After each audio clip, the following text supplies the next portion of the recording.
Hi, this is WUAnime. Welcome to the second part of the anime series, Chillin in my 30s after getting fired from the Demon King's army. Bashvasa is working in his room when he was visited by Zebiantes. He describes the device he was working on in detail while they converse. It seems to require a lot of mithril to manufacture it. Zebiantes then informs him that the mine is now in human hands. He was even informed that the Demon King had complained about it. Bashvasa comes in front of the Demon King. He is labeled as foolish, and the mithril accessories were really a ruse to convince him to cease working on the bomb. He is then forced to apologize for his error. The king then brings up Dariel. Granverza was able to serve the army successfully because he maintained men close to him, such as Dariel. After Bashvasa had departed, he threw a fit because Dariel's name was mentioned. Back in the village, Marika is attempting to propose marriage to Dariel when a brawl breaks out. Kushida had gotten into a fight with some of the other adventurers. Fitbitten has a superior attitude due of its greater position.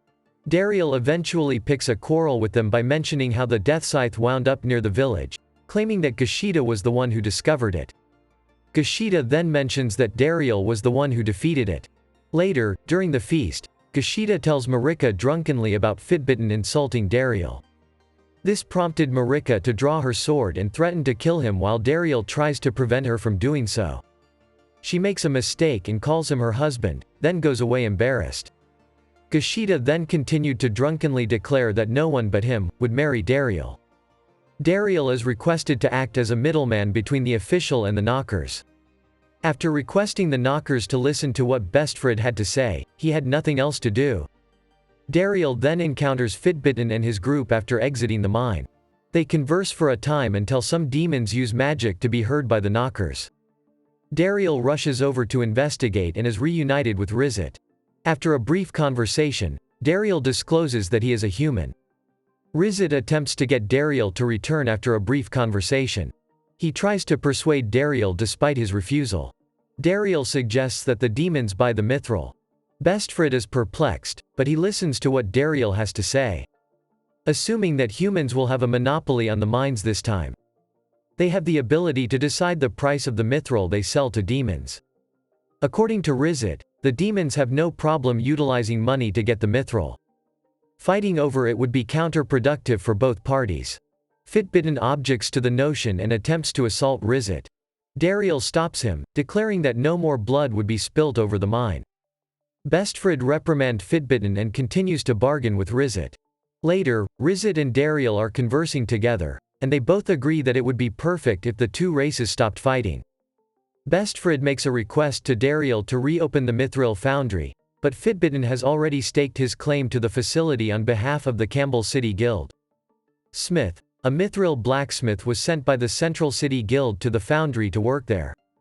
Because of Fitbitten's rude manner, Smith would not cooperate with the blacksmiths from the Campbell Guild. Smith reveals that he plans to construct the most powerful mithril weapon of his career, one that is adapted just for Dariel's one-of-a-kind aura. Fitbitten challenges Dariel to a fight after Dariel rejects his offer to join the Campbell Guild and prevent the Center Guild from gaining access to the mine. Fitbitten's plan was to prevent the Center Guild from gaining access to the mine. It is revealed by Fitbitten that his smiths have created a sword and shield made of mithril, and he makes fun of the dagger that Smith forges for Dariel. Smith, however, reveals that it is the Hermes blade, which, when combined with Dariel's aura, can take on the form of anything, including a sword and a whip. The inferior mithril belonging to Fitbitten has been destroyed. Dariel, who knows that Fitbitten was doing his best for his guild and colleagues, asks that Fitbitten be pardoned if he fixes the homes that were destroyed in their battle. This causes Bestfried to reconsider his decision to arrest Fitbitten.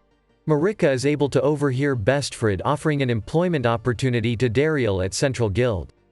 Later in the sauna, Dariel is thinking about the job offer. Marika walks up to Dariel, naked, insists that they talk about something important. Marika assures Dariel that she is on his side about his decision to accept the position with the Center Guild. Dariel had already made up his mind to stay, which brought tears of happiness to Marika's eyes, and the two of them shared a passionate kiss. Granverza, Bashvasa and Dariel's father, has been retired since he was hurt by the hero. He was visited by Bashvasa. Because Bashvasa is too embarrassed to acknowledge his shortcomings, he pretends that Dariel is still working for him. Granverza confronts him, having been aware of the truth for some time, and demands that Bashvasa find Dariel. Bashvasa does not agree and decides to depart in order to demonstrate that he can be successful without Dariel. The fact that Dariel and Marika spent the night together is revealed by accident by Marika's mother, and resulting in Dariel being so fatigued that he falls down the stairs. Before Dariel can decide whether or not to reveal anything, Marika's father makes an announcement that he wants Dariel to succeed him as chief. This causes Dariel a great deal of anxiety. After hearing this, Dariel approaches Marika with a marriage proposal. A year has passed. Dariel now holds the position of chief, has wed Marika, and is a father to Gran. The hero makes a trip to the village. The fact that the last hero came so close to killing Granverza makes Dariel feel conflicted, but he also learns that the former hero has retired and been replaced by a young lady who is so new to the position that she has instructions for heroic behavior inscribed on her hands. She has come to the town in search of mithril armor since it is written in her fate that she will vanquish the Demon King. That's it for now, see you on my next video.